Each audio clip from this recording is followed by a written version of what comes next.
Il était une fois, dans la forêt enchantée, une biche, la plus belle de toutes. Elle avait gardé son pelage de faon. Elle faisait de l'ombre à qui? À la vilaine reine Pardie. Celle-ci, morte de jalousie, décida de la maudire un soir et lui fit le pire de tous les affronts. Elle lui donna des cornes. Voici son histoire.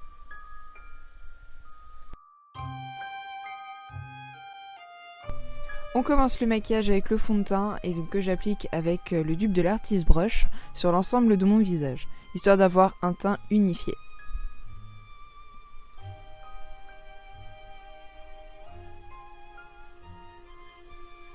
Ensuite, à l'aide d'une bébé crème beaucoup plus claire, je viens éclaircir les zones de mon visage, donc le dessous des yeux, le front, le nez et le menton.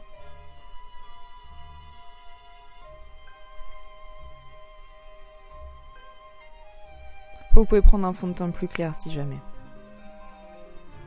Ou un anti-cerne, ou un truc dans le genre quoi. Je viens appliquer mon anti-cerne de chez NYX sous le dessous de l'œil pour éviter d'avoir des... pour cacher les cernes, tout simplement. Parce que le maquillage qui va venir après est quand même assez chargé. Et je viens finir d'estomper avec le Beauty Blender. Je poudre le dessous de l'œil pour éviter que ça bouge et bien fixer le tout avec ma poudre matifiante de chez Laura Mercier.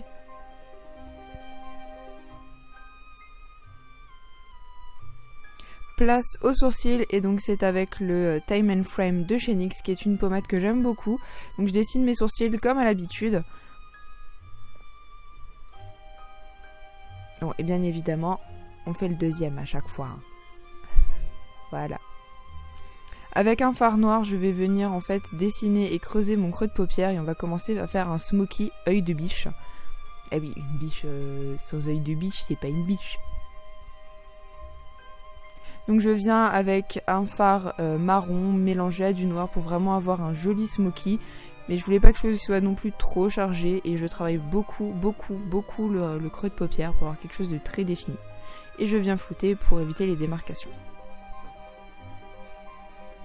Avec un fard blanc cassé, je viens l'appliquer en fait sur le centre de ma paupière et j'applique mon eyeliner. Avec une belle exagération au niveau de la virgule. Un petit peu de cognaude sur la muqueuse inférieure. Et je viens juste retravailler mon fumé des deux côtés pour avoir quelque chose de plus équilibré.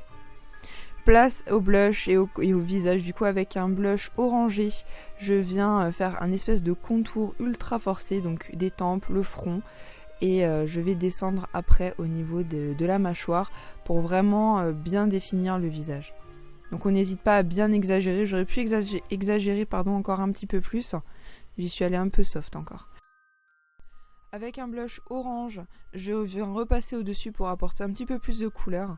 En fait, on va vraiment y aller en couche et en surcouche. C'est vraiment tout. Je viens estomper avec un pinceau pour éviter les démarcations et je viens avec un bronzer pour ajouter encore plus de profondeur.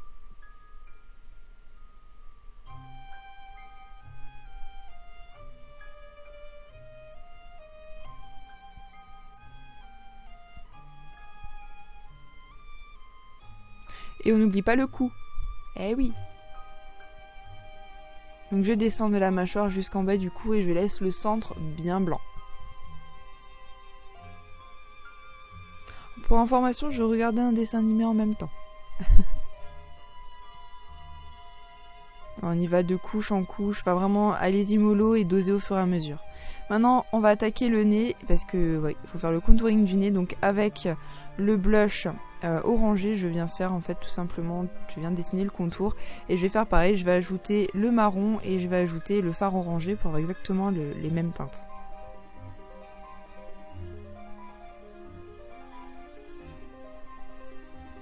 Et je viens estomper le tout pour éviter d'avoir trop de démarcations.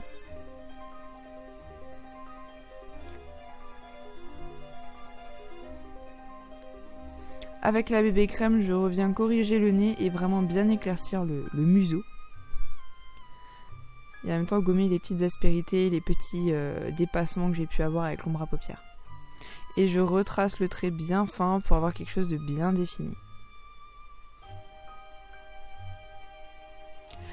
On va faire un rappel avec les sourcils, donc je vais prendre tout simplement un fard foncé et je vais retravailler le sourcil pour avoir vraiment quelque chose qui se relie en fait au museau. Donc prenez quelque chose, il y a un fard à paupières qui est à peu près de la même couleur que vos sourcils, donc moi j'ai pris un marron un tout petit peu plus foncé pour faire vraiment la transition et avoir quelque chose d'équilibré. N'hésitez pas à venir avec un correcteur pour, si vous avez fait comme moi là, des petites bavures, ça permet d'avoir quelque chose de bien propre et de bien net.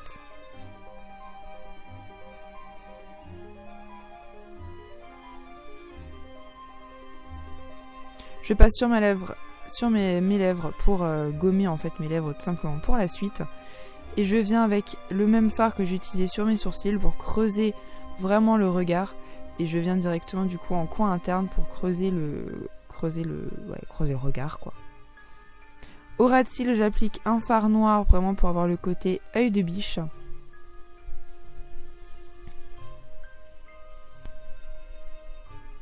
Avec mon eyeliner, je vais venir tracer le museau avec un pinceau fin. Donc on part du bout du nez et on prend vraiment le bas du nez quoi. Oui, j'ai pas meilleure explication. Désolée. Et toute l'image dit tout.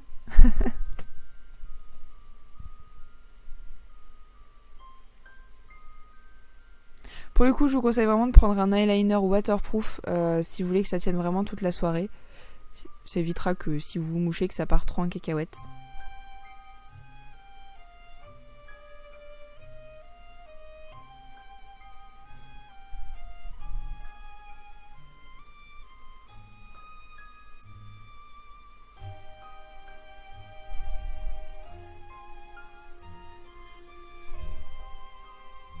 Ensuite, je fais la petite transition au niveau de l'entre-deux, on va dire, du nez et de la bouche. Donc je rejoins vraiment à l'arc de Cupidon. Et on va tracer le haut des lèvres. Toujours avec l'eyeliner noir.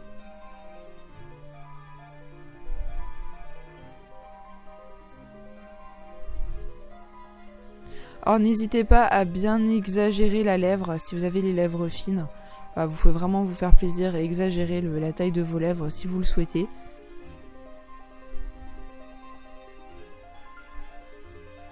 Mais il faut vraiment que le trait soit précis et identique des deux côtés. Avec le Beauty Blender, je viens gommer les bêtises que j'ai faites.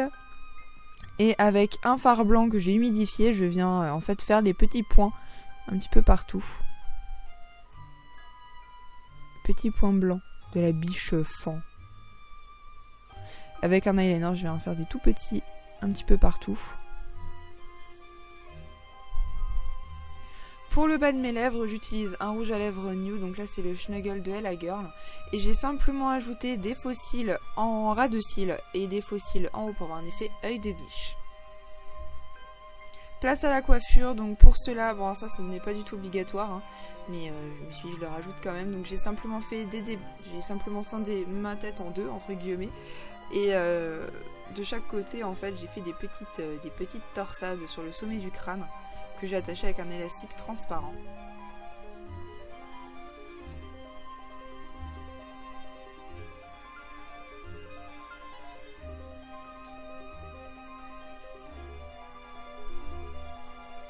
Et j'ai ajouté des branches tout simplement derrière. Malgré tout, la petite biche ne se laissa pas abattre. Elle fit de ses cornes une force et tenta contre vents et marées de gagner la forêt enchantée.